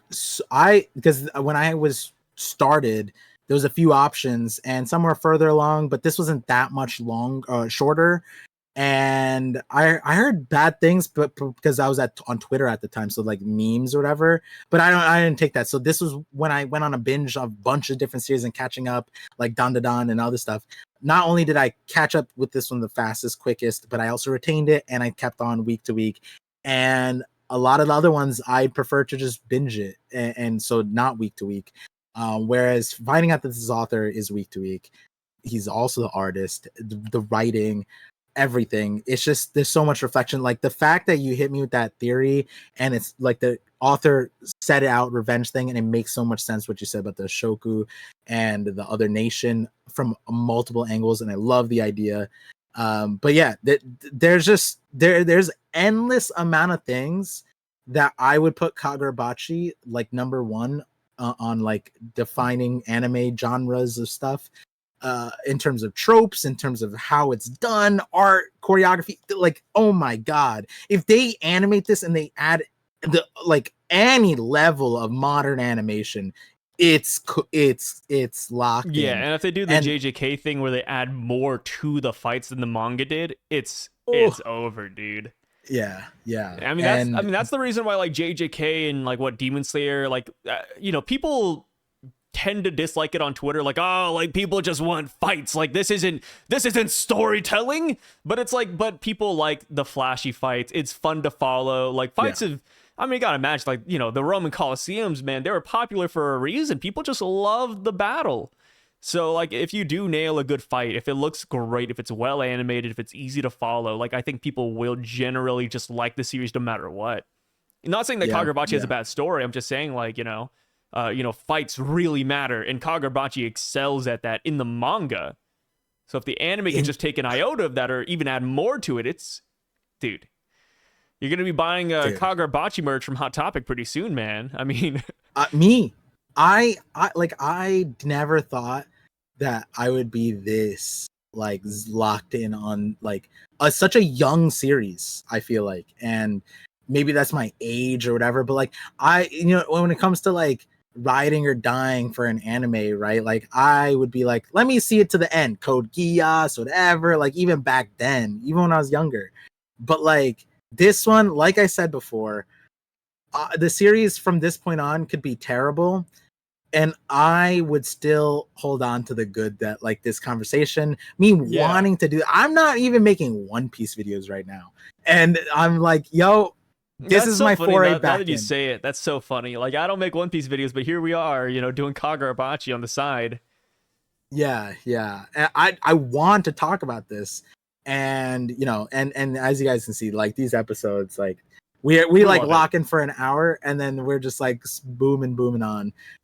But yeah, I'm sure next chapter will also add on to the exact side of the conversation we didn't talk about today, which are like the traitor stuff, and Samura's perspective, because we didn't get his real perspective on the thing, on the whole breakdown of how he ended up with the Hishaku and the decision making per se. Like we understand it, but like the in-depth who he spoke to and stuff like that. So there's that's how we might meet like the powerful Hishaku, right? Like maybe he's like, oh yeah, when I talked to them, there was one guy in particular that just really gave me a bad vibe. Like it's gonna be that kind of shit, essentially. Yeah.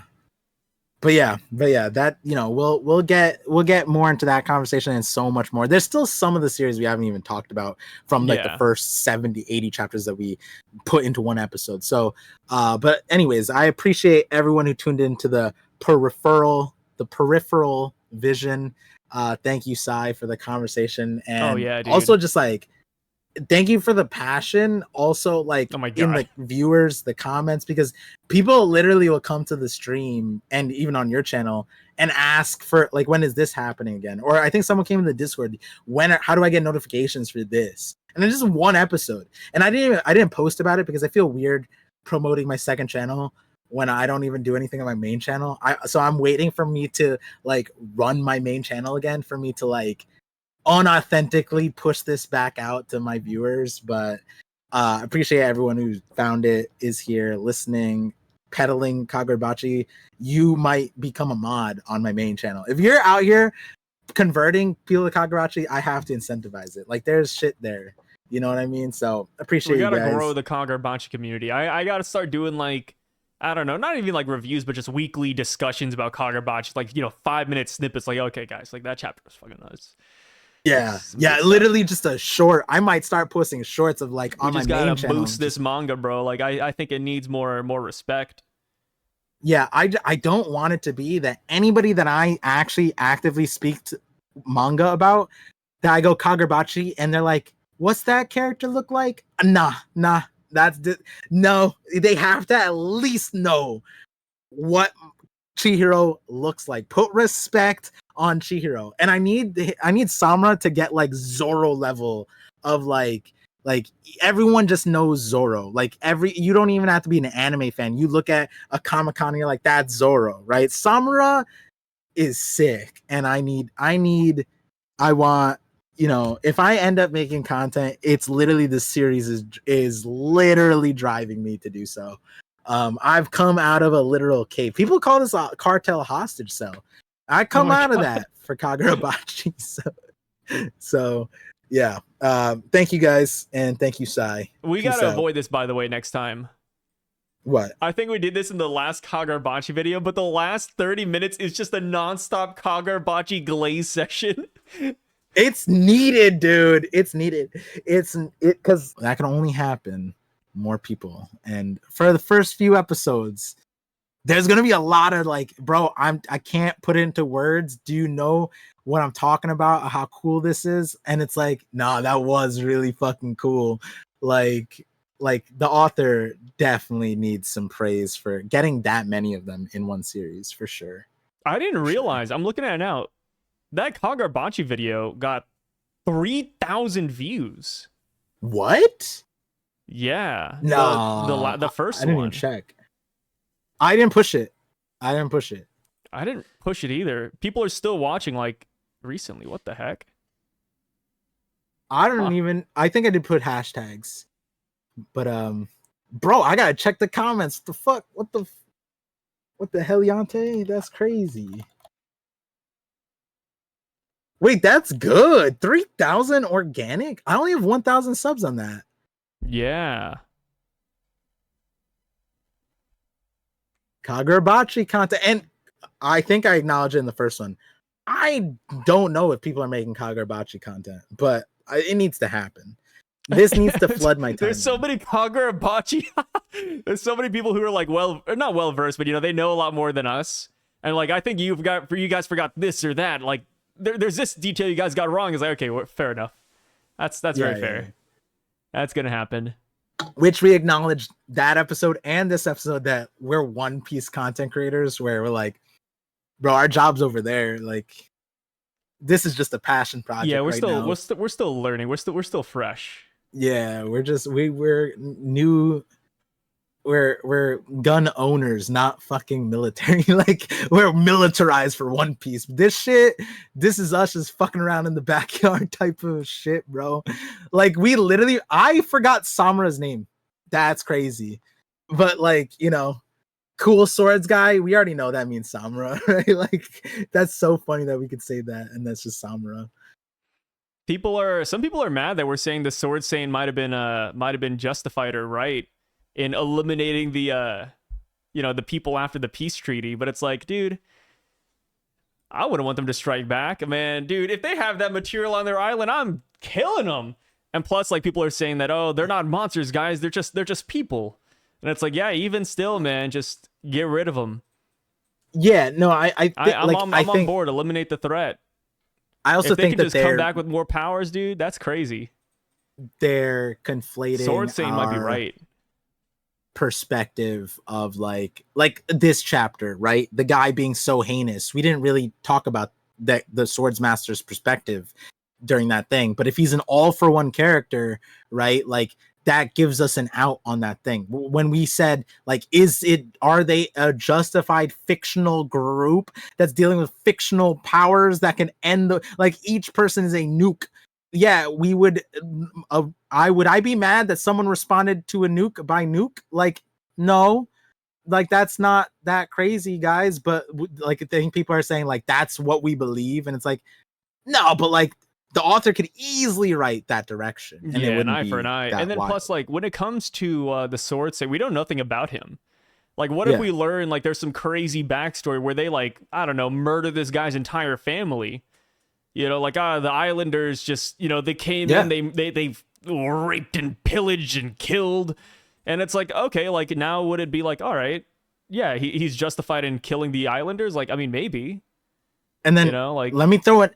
That's fair. And here's the thing. When we said that too, we didn't know the scope of this power. But like the reality is that, what's the ninja group again? What do you mean? The anti-Samura, like those ninjas. Oh, I don't remember their name. Yeah, so that group, they have a spell that makes everyone forget something. what if that was used and then the people just forgot and then they were manipulated into attacking? Like, it could be something when you have a power that literally already is demonstrated to be that level of and we just accept it. The reality is that was probably used in some shape or form prior, and if that's on the thing, they were probably justified. Like, it, and given the author's scope, everyone's going to be justified on all sides, it seems like, and the author is a master craft and making things make sense. For example, what I picked out about the hostage situation, right? Like I was saying, it's super simple, blah blah blah, and like, but then he made it very complex to the point where there's like a 9th tier person, for like kind of forgotten individual, child abducted, and like, is it not that counterable? Why did it get countered? Like, all those things, the author took care of all that for the most part.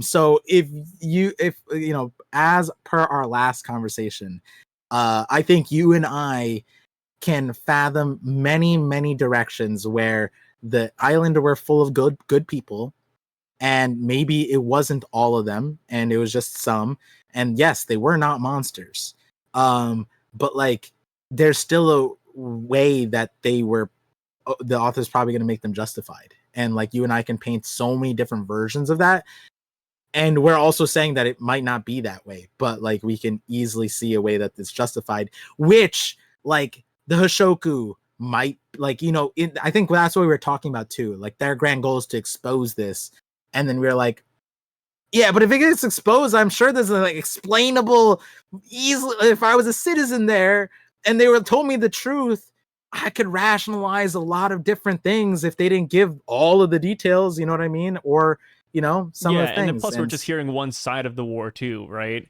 Yeah. Like, for all we know, Japan could be evil, islanders are good, but I think, you know, in war, there's no good or evil. It's just depending on like who you're born with, right? If you're born in Japan, Japan's going to be right. If you're born on the island is right. And you know, the Master Swordsman genociding that island, it's like, he's probably, I mean, I don't know if he's scared, but retaliation's a thing. Like, if you let them fester, if they have that resentment towards Japan because they lost that war with their own materials, essentially, like, who's to say there's not like 1 or 2 guys on the island that are like, hey, in 20 years, let's get our revenge, you know? I mean, you could even look at the Hishaku, right? If the Hishaku are a part of that island, you know, we don't know for sure yet, but if they are, you could say, yeah, that's a prime example. Like, they're back for revenge. Like, the Master Swordsman should have killed all of them. Like, he missed 10 of these guys over here. Come on, Master Swordsman, what are you doing? But like I said, like, there's just so much gray right now that I'm not going to say that the Master Swordsman was right or wrong. I'm just saying I could understand why he would do it. Like, I feel like that's very fair, right? Many, like, especially in the context of a war, right? You know, I think people see like the image of like malediction. They see like, you know, that dead family and like, oh my God, the Master Swordsman's a monster. But it's like, we haven't heard his side. You know, we don't know like what the Islanders did. We don't even know how many people the Islanders killed beforehand, right? We know that the Master Swordsman, I think it was like 200K. That was like the size of the island. But we don't know how many people from Japan they killed, right? Like, what if we learned that, oh yeah, the Islanders killed 1 million? It's like, okay, like, are we, you know, if you were to scale it, I mean, I'd say the Islanders are worse in that regard. Like, we just don't know enough about the war yet. So I'm not going to like instantly demonize the Master Swordsman without knowing the full context and scope and even his reasoning as to why he joined in the first place. Or more context at minimum, because I think that they're right now, because earlier in the, you know, in the episode or previously, or, you know, whatever, you know, the whole, what's it called? The evil guy, the swords master, right? He could be all for one, or he could be like in JJK, like it could be a Gojo, or it could be the other what's the other guy's name? Toji? No, not Toji. Not Geto. Yeah. It could be like they all essentially want the same thing, but there are reasons, and the thing, the each person is holding a nuke. Like, I think the way I've been looking at it is the way the Islanders are to the Japan as if it's like an alien planet came through And I watched plenty of alien movies to know that we would be hostile towards the aliens. That's our understanding. In the same way that the author's writing Japan out to be, and is depicted, then the author threw a twist of, oh, but they're human. They're not monsters. We got the monsters at the beginning, but no, they're just normal people, but they had the rock. Now, we don't know what the rock did to the people. They could make them zombie-like. But also, like, the island appeared out of nowhere in, 3 years ago? Like, and that's another thing to keep in mind, too. Like, when it comes to the Master Swordsman, we learned that he lost his mind after the war. So it was something after the war, or maybe even during the war, that happened that made him want to go and kill the rest of the islanders. Like, who's to say he doesn't know some grand secret that, he had to, like, do it? Like, I think people are too quick to jump the gun. You know, people see, like, oh, like, but they signed the peace treaty. Why didn't we just live in peace with them? It's like, okay, wait a minute. Like, guys, this is war we're talking about. Like, if they already attacked Japan, which, we don't know, like, who shot the first bullet, but apparently the islanders invaded Japan first.